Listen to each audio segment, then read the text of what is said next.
Hello friends, good morning. My self दर्शित Goyani, बायोलाइफ biology में आप सबका स्वागत है।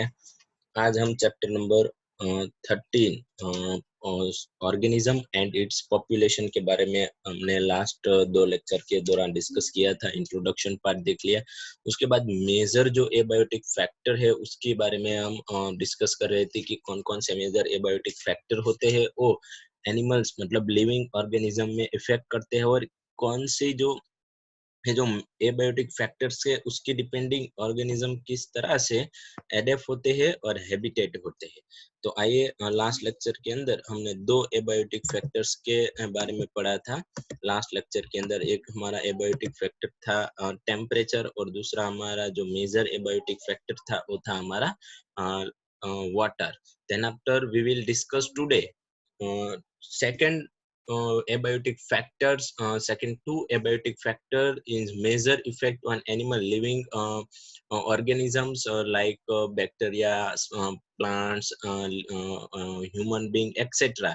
तो ये जो फैक्टर्स है एबायोटिक फैक्टर्स के, उसके डिपेंडिंग किस तरह से जो लिविंग ऑर्गेनिज्म होते हैं वो हैबिटेट होते हैं और एडेप्ट होते हैं, उसके बारे में मैं आज डिस्कस करना है। Then today we will discuss second two abiotic factor like soil and light. Major abiotic factor generally are five: soil, water, temperature, air, and light. But we will last lecture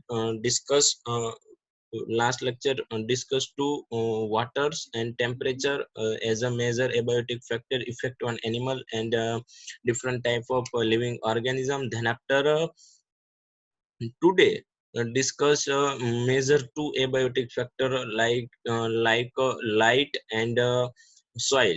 So then last lecture we will discuss what is a biotic like abiotic factor, what is a biotic factor is a definition, and discuss about the temperature and water as a abiotic factor as a animal and living organism effect. Then I will start the light as a abiotic factor in effect in a specific in plant।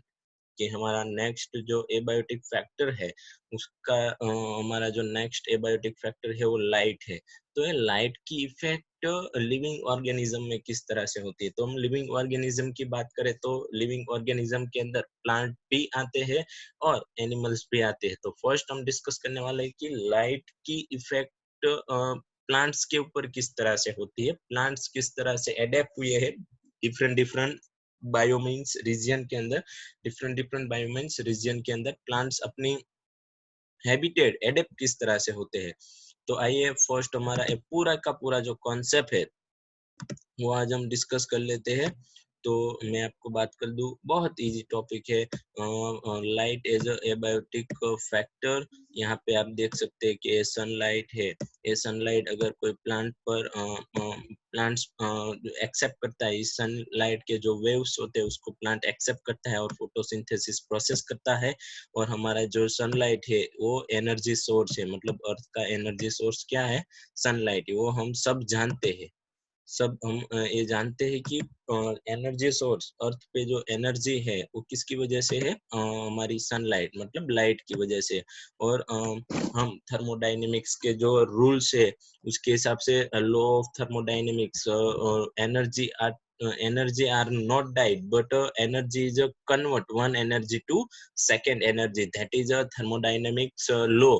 First law of thermodynamics मतलब जो energy होती है वो कभी उसकी death नहीं होती, लेकिन one energy to second energy energy convert होती है। जिस तरह से सनलाइट है वो वन टाइप ऑफ एनर्जी है। वो एनर्जी में से फोटोसिंथेसिस होके प्लांट क्या बनाएगा, ग्लूकोज, स्टार्च, शर्करा और एटीपी बनाएगा। तो जो एनर्जी है वो one energy to second energy convert होती। तो that is a first law of thermodynamics. अब मैं प्लांट्स की बात करूं कि प्लांट्स को हमने बात कर ली कि भाई फोटोसिंथेसिस के फोटोसिंथेसिस सनलाइट की वजह से होता है, मतलब लाइट की वजह से होता है, वो हमने बात देख ली। लेकिन ये लाइट हर एक प्लांट जो अर्थ पे तो बहुत सारी स्पीसीज है प्लांट की, तो सब स्पीसीज को प्लांट की सब स्पीसीज को डिफरेंट डिफरेंट वेवलेंथ की सनलाइट चाहिए फोटोसिंथेसिस करने के लिए, क्योंकि वो इस तरह से हैबिटेड हुए। लाइक मैं आपको बता दूं कि high length of light, high light जो बहुत सारे हाई लेंथ वाले जो प्लांट्स है, मतलब बहुत सारे ऊंचे, जैसे कि पाम ट्री है, तो पाम ट्री की हाइट मैक्सिमम होती है, बहुत बड़ा ट्री होता है। तो इस ट्री में आप जनरली देख सकते हो कि सनलाइट इसके लीव्स पर पहले पड़ेगी, इसके लीव्स पर पहले आएगी, और फोटोसिंथेसिस एक्टिव होगा, और वो फोटोसिंथेसिस की हेल्प से एनर्जी प्रोड्यूस करेगा। लेकिन स्मॉलेस्ट प्लांट है, लाइक जो हर्बिस एंड श्रूप्स जो प्लांट्स है, हर्बिस जो घास होता है, वो सब स्मॉलेस्ट प्लांट है, जो इस बड़े प्लांट की छाव में ग्रो होते हैं, जिससे कि यहाँ पे छोटे छोटे प्लांट ग्रो होते हैं इस तरह से। तो ये जो स्मॉलेस्ट प्लांट है, उसके अंदर फोटोसिंथेसिस, उसको तो बहुत कम सनलाइट मिलते हैं। क्यों कम सनलाइट मिलते हैं? क्योंकि ये जो बड़े ट्री होते हैं, हाईएस्ट लेंथ वाले जो प्लांट्स होते हैं, उसकी वजह से ये जो स्मॉलेस्ट ट्री है, वहां तक पूरी तरह से वेव्स, जो सनलाइट के जो वेव्स है, वो पहुंच नहीं सकते। तो यहाँ पे फ्रीक्वेंसी जो वेवलेंथ होगी लाइट की, वो वेवलेंथ बहुत कम होगी। तो ऐसे स्मॉलेस्ट लेंथ वाले प्लांट को सरवाइव होने के लिए इस तरह से कुछ हैबिटेट और एडेप्ट होना पड़ेगा कि वो लो लाइट में भी फोटोसिंथेसिस कर सके और लो लाइट सेंसिटिव हो। जैसे कि अगर थोड़ी बहुत कुछ भी लाइट यहाँ पे पड़ गई, तो भी इसके लिए उस फोटोसिंथेसिस की प्रोसेस एक्टिव करेगी। फोटोसिंथेसिस की प्रोसेस जैसे ही एक्टिव होगी, एनर्जी बनने लगेगी। और इसी तरह से जो हाई लेंथ वाले जो प्लांट्स है, बहुत बड़े, लाइक पाम ट्री है, तो वो उसके अंदर हम देख सकते हैं कि बहुत ज्यादा लाइट पड़ती है। तो बहुत ज्यादा लाइट होने की वजह से फोटोसिंथेसिस भी ज्यादा होगा, एनर्जी भी ज्यादा प्रोड्यूस होगी। तो ये ज्यादा एनर्जी भी कुछ काम की नहीं है प्लांट के अंदर, क्योंकि इस प्लांट के अंदर जितनी एनर्जी उसको चाहिए उतनी प्रोड्यूस होनी चाहिए। तो ये जो हाई लेंथ वाले जो पाम ट्री है, जो हाई लेंथ वाले जो प्लांट है, वो इस तरह से कुछ हैबिटेट एंड एडेप्ट हुए होंगे कि अगर हाईलाइट उसके लीव्स पर पड़ी, तो ही वो फोटोसिंथेसिस की प्रोसेस स्टार्ट कर सकेगा। जैसे कि मैं आपको बता दूं कि 1000 फ्रीक्वेंसी के जो लाइट की जो फ्रीक्वेंसी होगी, और मैक्सिमम मैक्सिमम हो, मतलब बहुत ज्यादा हो, तभी इसके लीव्स के अंदर फोटोसिंथेसिस प्रोसेस एक्टिव होगी। और कंपैरिजन टू जो स्मॉलेस्ट प्लांट है, उसके अंदर तो 5-10 फ्रीक्वेंसी के जो लाइट होगी, वो भी उसके लीव्स पर पड़ गई, तो भी फोटोसिंथेसिस प्रोसेस एक्टिव हो जाएगी। क्यों? क्योंकि इस तरह से वो हैबिटेट एडेप्ट हुई है, क्योंकि उसको लाइट कम मिलने वाली है comparison to high length plant, और हाई लेंथ प्लांट को लाइट ज्यादा मिल रही, तो उसको ज्यादा हाइट मिल रही है, ज्यादा लाइट मिल रही, तो उसको ऐसे कुछ एडेप्शन करना पड़ेगा कि ऐसे कुछ एडेप्टेशन करना पड़ेगा कि बहुत ज्यादा एनर्जी, मतलब अपनी प्लांट की साइज के हिसाब से जो एनर्जी रिक्वायर्ड प्रोडक्ट करनी है, उसके हिसाब से उसको जो हाईलाइट, जब बहुत ज्यादा लाइट होगी, तभी उसके अंदर फोटोसिंथेसिस प्रोसेस स्टार्ट हो जाएगी। तो ये सिंपल फॉर्मूला है कि कोई भी आप ह्यूमन बीइंग का सोच लीजिए, कोई बहुत बड़ा एनिमल है, तो बहुत बड़े एनिमल को खाने के लिए जो न्यूट्रिशन होगा वो ज़्यादा चाहिए, और छोटा है उसको न्यूट्रिशन कम चाहिए। तो जो जिस भी एनिमल की साइज़ बड़ी है, उसको खाने के लिए बहुत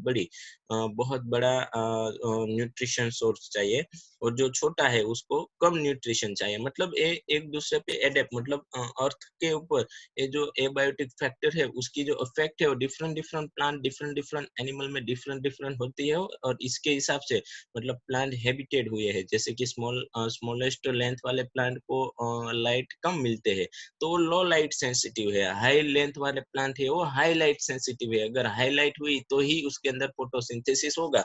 अगर फिर मैं आपको दिखा दूं कि जब विंटर होगा और जब मॉनसून होगा, तब सनलाइट कम प्रोड्यूस होती है, मतलब सनलाइट की वेवलेंथ कम होती है। तो उन दौरान ये हाईलाइट जो हाई लेंथ वाले जो प्लांट है, वो फोटोसिंथेसिस बहुत ज्यादा नहीं कर पाते, क्योंकि उसको जो लाइट की जो सेंसिटिविटी होती है, वो स्पेसिफिक फ्रीक्वेंसी पे चाहिए। अगर इतनी फ्रीक्वेंसी उसको नहीं मिली, तो इतनी फ्रीक्वेंसी उसको नहीं मिली, तो जो प्रोसीजर है, जो इतनी फ्रीक्वेंसी नहीं मिली, जिसकी वजह से वो फोटोसिंथेसिस नहीं कर पाएंगे।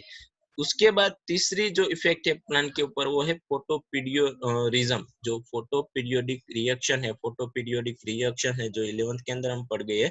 फोटो पीरियोडिक रिएक्शन, लाइक जो फ्लावरिंग प्लांट होते हैं, बहुत सारे प्लांट ऐसे होते हैं, मैं आपको यहाँ पे एक एग्जांपल बता देता हूँ कि बहुत सारे प्लांट ऐसे होते हैं। ये सपोज एक फ्लावरिंग प्लांट है, तो उसके अंदर कोई स्पेसिफिक सीजन के दौरान ही जो फ्लावर होते हैं वो प्रोड्यूस होते हैं। क्यों? क्योंकि आपको मैं बता दूं कि समर के अंदर वेवलेंथ हाई होगी, तो ये बहुत सारे प्लांट ऐसे हैं कि समर के अंदर हाई वेवलेंथ में ही फ्लावर प्रोड्यूस करते हैं। उसके बाद बहुत सारे प्लांट ऐसे हैं जो मानसून के अंदर फ्लावर प्रोड्यूस करते हैं, क्योंकि मानसून के अंदर हाई और लो मीडियम जो सनलाइट होगी, मतलब सनलाइट की जो फ्रीक्वेंसी होगी मीडियम होगी। और तीसरी कंडीशन ऐसी है कि विंटर विंटर के अंदर जो सनलाइट होगी वो मिडल, मतलब माइनर, हाई भी नहीं होगी और बहुत कम भी नहीं होगी, मिडल रिएक्शन होगी। तो उन दौरान भी बहुत सारे जो प्लांट होते हैं उसको इस तरह की जो फ्रीक्वेंसी है लाइट की वो पसंद आती है, तो उस फ्रीक्वेंसी में वो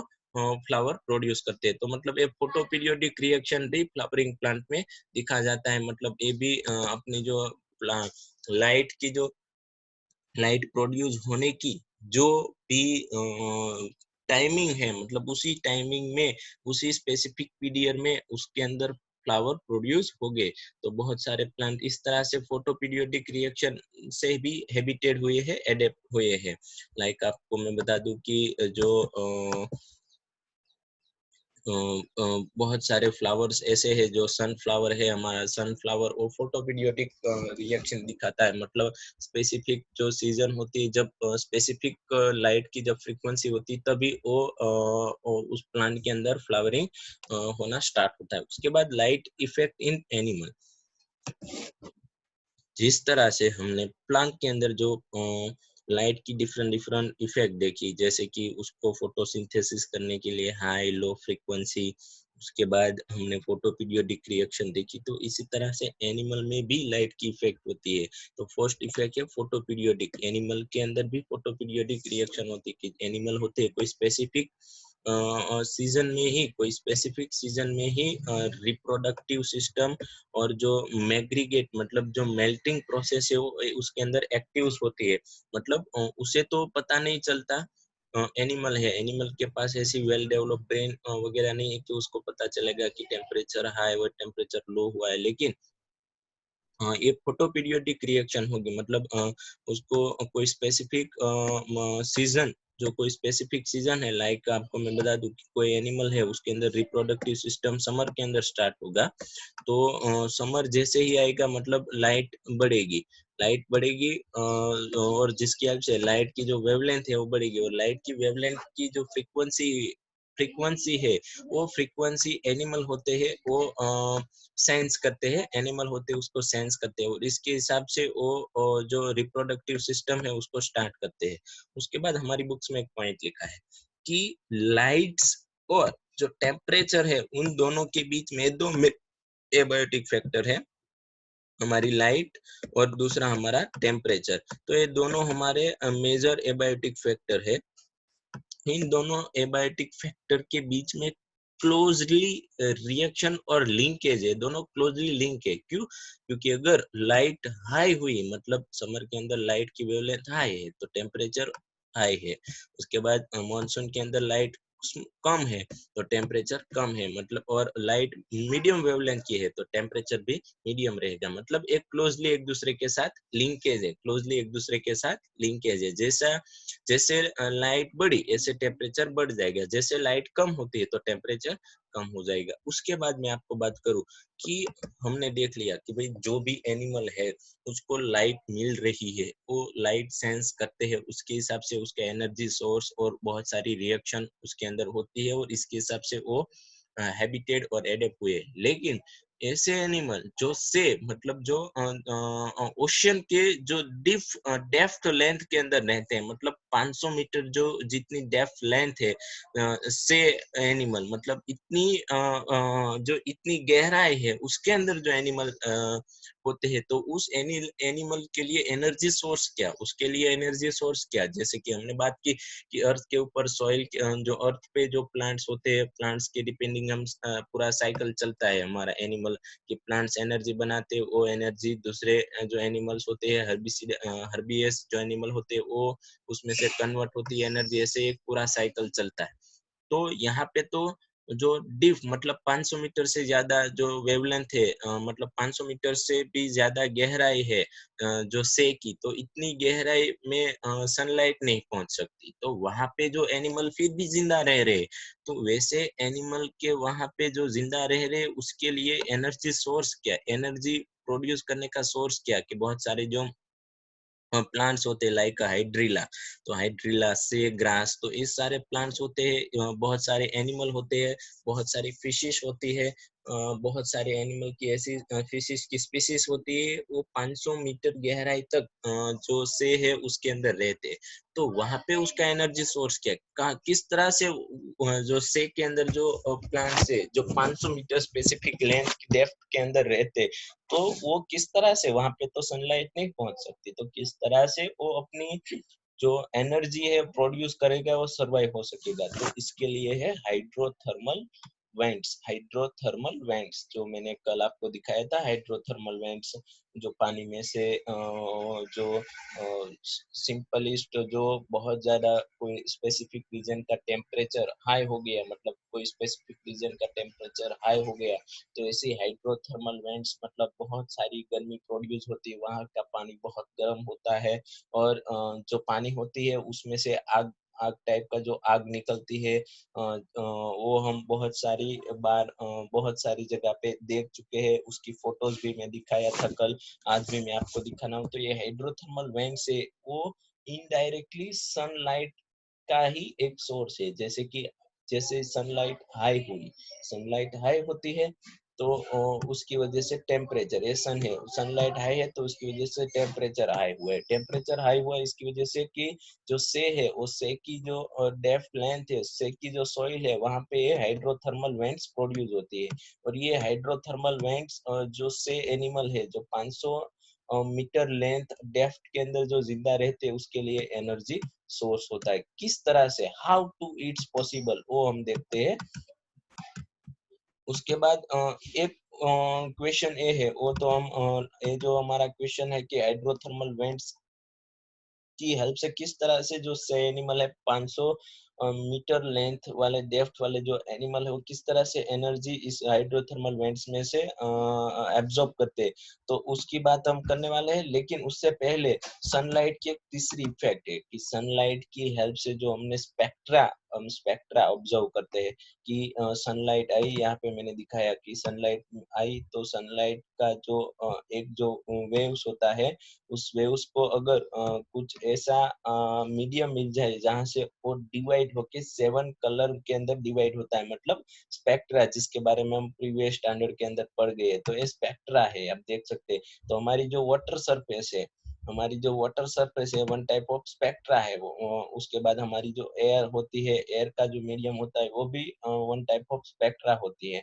तो हमें कई बार सुना है कि अर्थ पे जो लाइट्स आती है वो स्पेसिफिक लाइट्स ही आती है, मतलब जो स्पेसिफिक लॉन्ग वेवलेंथ वाली जो होती है वही पहुंच सकती है, तो यहाँ पे एक हमारी बुक्स के अंदर क्वेश्चन पूछा जा चुका है, हमारी बुक्स का ही एक क्वेश्चन है कि red brown and green algae है, उसमें से that is in inhabit the sea, वो से के अंदर बहुत ज्यादा ऊंचाई पे रहती है, which is likely to which is likely to be found the deepest से and why, इसमें से तीन में से सबसे गहराई पे कौन सी algae होगी और क्यों वही सबसे गहराई पे प्रोड्यूस होगी, तो वो हम पढ़ गए हैं लास्ट स्टैंडर्ड के अंदर 11th के अंदर की जो रेड एल्गी, ब्राउन एल्गी और ग्रीन एल्गी है वो फोटोसिंथेसिस करती है, और डिफरेंट टाइप के जो फोटोसिंथेसिक डिफरेंट टाइप की जो फोटोसिंथेटिक वेवलेंथ होती है वो उसके लिए रिस्पॉन्सिबल होती है,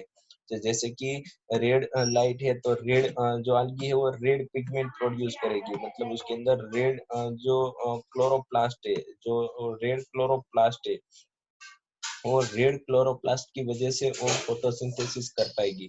तो रेड algae के पास रेड पिगमेंटेशन है, तो उसको सन में से स्पेसिफिक जो रेड वेवलेंथ आती है उसकी हेल्प से ही वो एनर्जी कन्वर्ट, मतलब वो जो न्यूट्रिशन है वो मतलब फोटोसिंथेसिस कर पाएगी। तो इसके लिए रेड algae है उसको पानी के अंदर इतनी डेप्थ में रहना पड़ेगा कि जितनी डेप्थ में ये जो रेड वेवलेंथ है वो पहुंच सकेगी। लाइक रेड वेवलेंथ है वो 700 टू 75 नैनोमीटर जितनी वेवलेंथ उसकी है, तो उतनी डेप्थ में ये वेवलेंथ पहुंच सकती है। तो हम ये कह सकते हैं कि पानी के अंदर जिसकी जो भी लाइट है, जो भी कलर है, उसकी जो भी लाइट है, मतलब जो 7 स्पेक्ट्रा है उसमें से जो भी लाइट की वेवलेंथ ज्यादा है, मतलब वो डीपेस्ट, मतलब बहुत गहराई तक पानी के अंदर जा सकता है। जैसे कि 700 टू 750 नैनोमीटर तक रेड जो हमारी वेवलेंथ है, मतलब रेड लाइट है, वो पहुंच सकती है। तो रेड लाइट स्पेसिफिक कौन यूज करेगा? रेड algae यूज करेगा। क्यों? फोटोसिंथेसिस करने के लिए, क्योंकि उसके पास रेड क्लोरोप्लास्ट प्रेजेंट है, जैसे कि chlorophyll A, chlorophyll B, xanthophyll और कैरोटीनॉइड्स। ऐसे हम क्लोरोप्लास्ट के जो टाइप्स हैं वो स्टैंडर्ड 11 के अंदर पढ़ चुके हैं। तो अब आप कह सकते हैं कि जिस भी वेवलेंथ है, मतलब जो भी रेड, ब्राउन एंड ग्रीन है, उसमें से सबसे अंदर कौन सी मतलब डीपेस्ट सेकंड डीपेस्ट algae कौन होगी? रेड। क्यों? वाई का मतलब क्यों? क्योंकि जो रेड लाइट है उसकी वेवलेंथ क्या है? ज्यादा है, और वो सबसे गहराई तक वो पहुंच सकेगी। तो उसके बाद ये रेड algae है, ये 700 टू 700 टू 750 नैनोमीटर तक वेवलेंथ से के अंदर पहुंच सके, उतनी गहराई तक वो ग्रोथ होगी। उसके बाद वो उससे नीचे, मतलब उससे भी डेप्थ हो गया, डेप्थ उसका ग्रोथ मतलब प्रोडक्शन नहीं होगा। क्यों? क्योंकि वहां तक तो ये वेवलेंथ पहुंच ही नहीं सकती, और वहां तक ये वेवलेंथ नहीं पहुंच सकती, रेड लाइट वेवलेंथ नहीं पहुंच सकती, तो फोटोसिंथेसिस प्रोसेस होगी नहीं। तो that is the most important.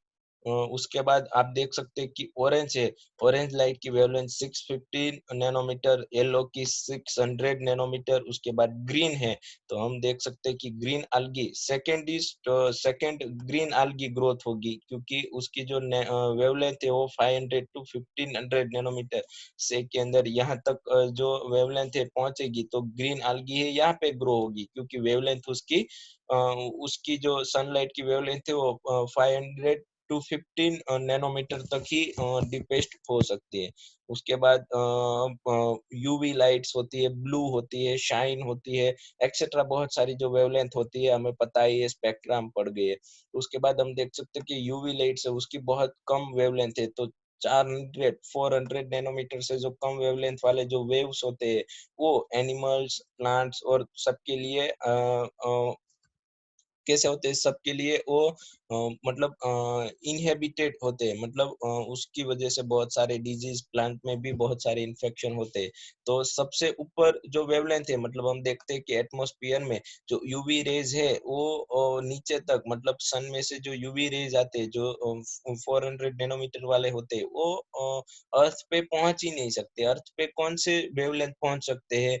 700 to 750 nanometre, उसके बाद 15 नैनोमीटर, उसके बाद 600 नैनोमीटर वाले, और 15 नैनोमीटर वाले ही जो महत्तम, मतलब ग्रीन लाइट तक की जितनी जिसकी वेवलेंथ है, इतने ही वेव्स अर्थ पे पहुंच सकते हैं। और इसकी हेल्प से जो भी प्लांट होंगे वो इस तरह से एडप्ट होंगे कि ये वेवलेंथ उसको मिले, और जिसकी ये ही लाइट उसको मिले, और जिसकी हेल्प से वो फोटोसिंथेसिस कर पाए। तो आप देख सकते हैं बहुत इजी हमारा क्वेश्चन है, आंसर भी इजी है। नेक्स्ट हम हमारी जो थियरी है वो स्टार्ट करते हैं कि जो भी मैंने पढ़ा या लाइट का जो भी मैंने बात की, तो एक ही पैराग्राफ के अंदर लाइट के बारे में लिखा गया है। तो आपको मैं यहाँ पे बता दूं, बहुत इजी है कि light sense a plant produce a food through the photosynthesis, a process which is only possible when a sunlight is available as a source of energy. We can quickly understand the importance of light for a living organism, particularly autotrophs, कि हम अब समझ सकते हैं कि sunlight का importance living organism के लिए क्यों है। क्योंकि जो सनलाइट है उसकी हेल्प से ही प्लांट फोटोसिंथेसिस करके फूड प्रोड्यूस कर सकता है। फर्स्ट है उसमें भी प्लांट के अंदर जो स्पेसिफिक प्लांट्स है उसके अंदर जो दो मैंने डिफरेंट डिफरेंट टाइप की जो स्पीसीज की बात की थी, the many species of small plant like herbs and shrubs. Herbes and shrubs growing in a forest are adapted to photosynthesis optimally under a very low light condition. अगर उसको लो light condition होगी तो भी वो फोटोसिंथेसिस कर सकते हैं, इस तरह से एडेप्ट हुए हैं. Because they are constantly over shade out by a tall canopied tree. क्योंकि वो जो स्मॉलेस्ट प्लांट होते हैं वो किसके नीचे ग्रो होते हैं, जो टेल प्लांट है, जो बहुत बड़े प्लांट है उसके नीचे, मतलब जो टेल प्लांट के जो लीव्स, पत्ते, उसकी डालियां सब होती है उसको ढक देती है और प्रॉपरली सनलाइट वहां पे पहुंच नहीं सकती. सनलाइट को डिस्टर्ब, मतलब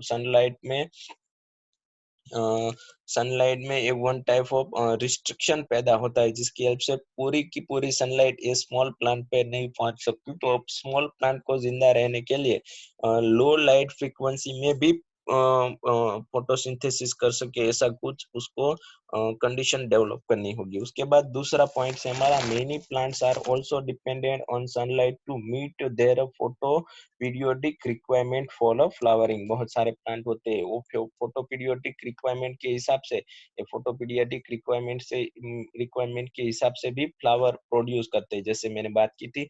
उसके बाद सनलाइट की जो लाइट है उसकी इफेक्ट एनिमल के अंदर, for many animal to light is important that they use the diurnal and a seasonal variation in a light intensity and a duration, मतलब photo periodic as a cues for a teaming their foraging and reproductive and migratory activity. उसके अंदर reproductively, उसके बाद migratory मतलब वो specific, जैसे बहुत सारे जो बर्ड्स होते हैं, माइग्रेट मतलब चेंजेस, अपनी जो जगह होते हैं चेंज करते हैं.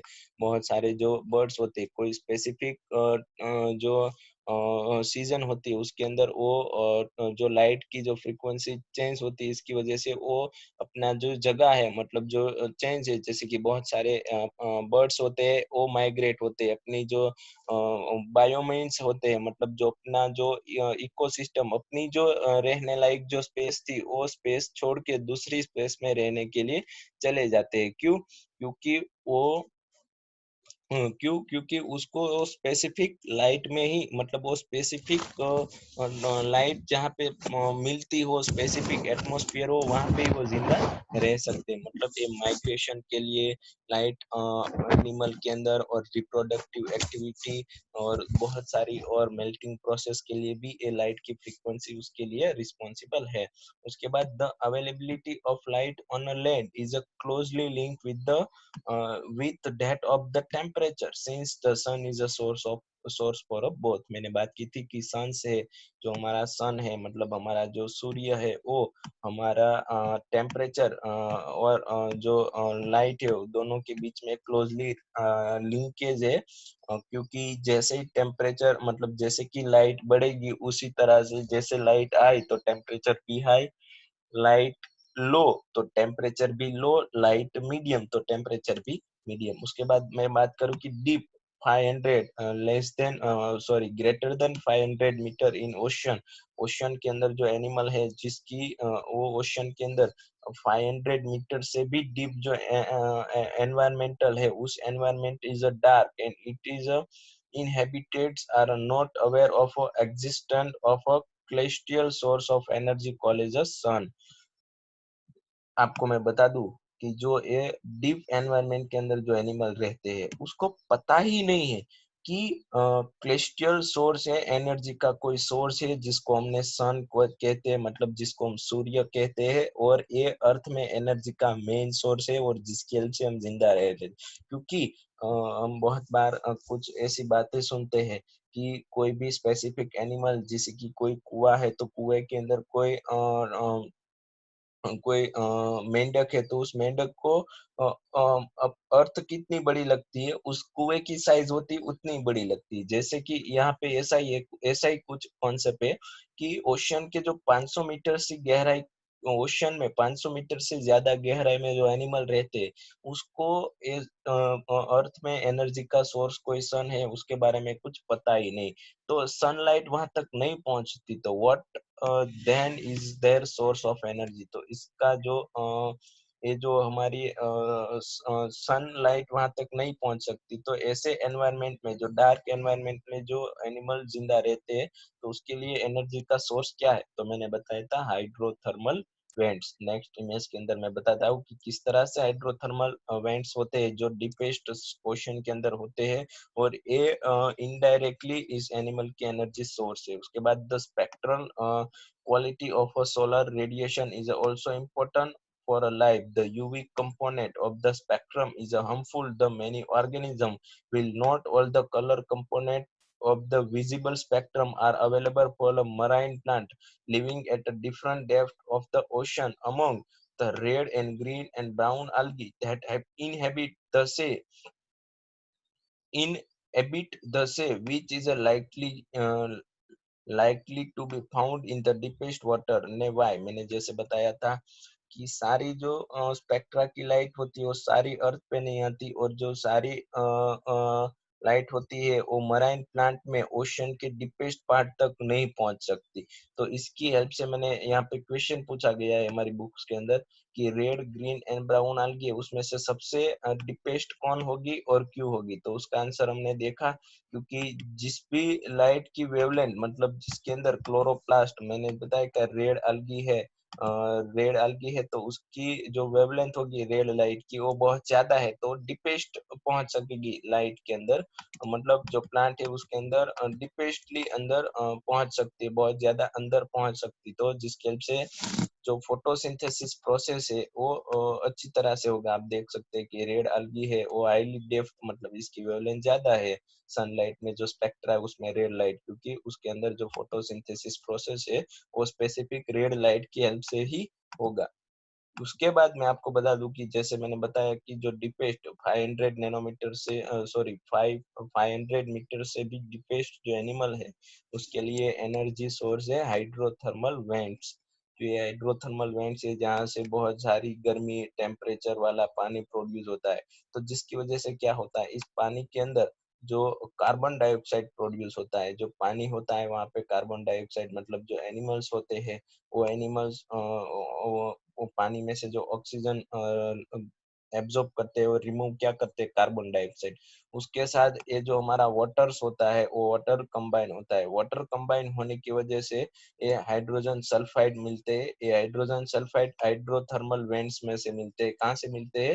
हाइड्रोथर्मल वेंट्स में से, मतलब ये हाइड्रोजन सल्फाइड का जो सल्फाइड का सोर्स है वो है हमारा हाइड्रोथर्मल वेंट्स, और वहाँ के मतलब ये आप देख सकते हैं हाइड्रोथर्मल हाइड्रोजन सल्फाइड वाटर और कार्बन डाइऑक्साइड का मिक्सचर अगर करें तो 6,6H12O6 शुगर बनता है और दूसरे सल्फर कंपाउंड है रिमूव होते हैं। तो इनडायरेक्टली ये जो से फ्लोर है, ये जो से फ्लोर है वहाँ पे जो हाइड्रोथर्मल वेंट्स है, और ये हाइड्रोथर्मल वेंट्स किसकी वजह से है? हाई टेम्परेचर और हाई लाइट की वजह से। तो इनडायरेक्टली हमारा जो डीपेस्ट ओशन है वो एटमॉस्फेयर है, डार्क एटमॉस्फेयर, एक्वेटिक एटमॉस्फेयर है, वहां पे जिंदा रहने के लिए एनिमल का जो एनिमल्स होते हैं, जो लिविंग ऑर्गेनिज्म होते हैं उसके लिए जो लाइट का जो मतलब एनर्जी का सोर्स है वो सन ही है, मतलब इनडायरेक्टली सन के डिपेंडिंग ही ये प्रोसेस होती है। तो आपको ये हाइड्रोथर्मल वेंट्स वाला कॉन्सेप्ट याद रखना है एमसीक्यू पर, और ये जो इक्वेशन है वो भी इम्पोर्टेंट है, नीट के अंदर बहुत बार पूछा जा चुका है। उसके बाद मैं आपको बता दूं कि red algae is the most likely to be found in deep water. Explanation I दिया है कि red algae is the most likely to be found in deep water. This has to do with the different wavelength of light and how deep they can penetrate water. Red light has the longest wavelength of the visible spectrum, which means it penetrate water the least. मतलब वो सबसे गहराई तक पहुंच सकेगी, तो वहां तक उस इतनी गहराई तक जो लाइट पहुंच सकेगी, तो उतनी गहराई तक ही ये जो algae होगी वो प्रोड्यूस होगी। इसके बाद यहाँ पे वेवलेंथ का जो पूरा कॉन्सेप्ट दिया गया है कि सबसे ज्यादा 700 नैनोमीटर, उसके बाद 600, 500 और 400, उसके बाद 400 से जो कम रेज होते हैं वो गामा रेज, एक्स रेज, उसके बाद अल्ट्रा वायलेट उसको हम बोलते हैं, और ये जो इंफ्रारेड, और ये उससे ज्यादा मतलब 6, मतलब यहाँ पे आप देख सकते हैं कि 450 मतलब 550 से जो ज्यादा होते हैं वो विजिबल लाइट होती है, वो विजिबल लाइट सारी 600 450 नैनोमीटर से ज्यादा है। ये कॉन्सेप्ट सिर्फ आपको याद रखने के लिए जो हमारा क्वेश्चन था कि रेड, ब्राउन एंड ग्रीन में से कौन सी एलगी सबसे गहराई पे प्रोड्यूस होगी और क्यों, तो इसका आंसर है उसकी वेवलेंथ, मतलब लाइट की वेवलेंथ पे डिपेंड है।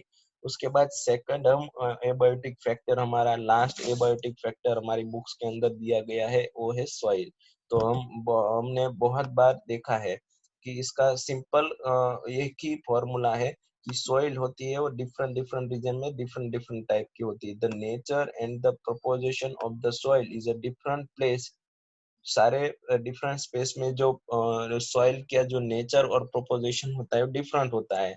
मतलब नेचर के डिफरेंट डिफरेंट रीजन में सॉइल के टाइप्स डिफरेंट होते हैं, उसके टाइप से it is depending on the climax. वहाँ का क्लाइमेक्स कैसा है उसके डिपेंडिंग उसकी सॉइल हो। जैसे कि डेजर्ट है, तो डेजर्ट में आप जो सॉइल देखते हो वो डेजर्ट में प्रोड्यूस होने वाली सॉइल है, उसके क्लाइमेक्स के डिपेंडिंग है। वेदरिंग प्रोसेस मतलब किस तरह से वो वहां पे वेदरिंग होता है, मतलब डिकम्पोजिशन होता है। Weather soil is a transport the or sedimented and how the soil develop occur, और सॉइल किस तरह से डेवलप हुई उसके डिपेंडिंग जो भी सॉइल है। मतलब आपको बता दूं कि 4 टाइप के, अगर आपके पूरा अर्थ है, अर्थ के अंदर एक 4 रीजन पढ़ दीजिए आप, तो यहाँ पे एटमॉस्फेयर, टेम्परेचर, लाइट, उसके बाद वाटर, उसकी सबसे डिपेंडिंग यहाँ पे जो सॉइल है वो एक स्पेसिफिक प्रोसेस, वेदरिंग प्रोसेस, वहाँ के क्लाइमेक्स और ये सेडिमेंट होते हैं उसकी हिसाब से यहाँ पे सॉइल का जो कंपोजिशन है वो बना हुआ है। इसी तरह से सॉइल होती है various characteristic of soil, soil composition, soil कौन से कंपोजिशन से बनी है, ग्रेन साइज, वहाँ पे जो सॉइल है उसकी जो मिट्टी के कण है उसकी साइज कितनी है, and aggregation determine the percolation and water holding capacity. यहाँ पे जो सॉइल है उसकी वाटर होल्डिंग कैपेसिटी कैसी, मतलब आपको बता दूं कि जितनी ज्यादा वाटर होल्डिंग कैपेसिटी कोई भी सॉइल की, तो यहाँ पे पानी ज्यादा होगा, तो यहाँ पे कोई भी एनिमल, कोई भी प्लांट होगा वो जनरली अच्छे से ग्रोथ हो पाएगा, क्योंकि उसके रूट्स को यहाँ से पानी ज्यादा मिल सकता है। तो ये सब डिफरेंट डिफरेंट रीजन में डिफरेंट डिफरेंट टाइप की सॉइल है। इस सॉइल के हिसाब से फिर जो एनिमल्स होते हैं, फिर जो लिविंग ऑर्गेनिज्म होते हैं वो डिसाइड करते हैं अपनी हैबिटेट और अपने एडेप्टेशन के हिसाब से कि जैसे कि हमारा जो कैमल है वो डेजर्ट, जो सूखी सॉइल है, मतलब ड्राई सॉइल है, वहां पे जिंदा रह सकता है जहाँ पे पानी कम है, क्योंकि वो उसी क्लाइमेक्स में, इसी एटमॉस्फेयर में वो एडेप्ट हुआ है, हैबिटेट है। उसके बाद this characterise along with the parameter such as a pH and mineral composition and a topography determine in a large extent in the vegetation in the any area. उसके बाद जो सॉइल होती है उसकी पीएच कितनी है, सॉइल के अंदर मिनरल्स कितने हैं, उसके डिपेंडिंग भी सॉइल के अंदर डिफरेंट डिफरेंट टाइप के जो ऑर्गेनिज्म, लिविंग ऑर्गेनिज्म होते हैं वो हैबिटेट होते हैं, हैबिटेड होते हैं और एडेप्ट होते हैं।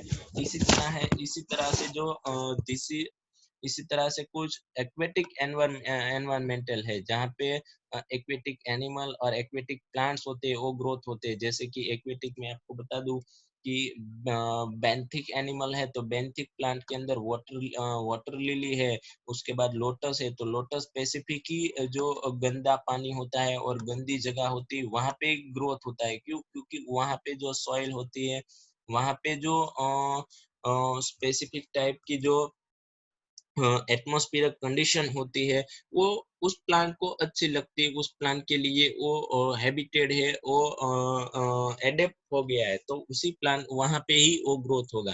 तो This in the turn dictates the types of animal that can be supported. Similarly, in aquatic environment, the sedimented characteristic of them determine the types of benthic animals and can thrive them.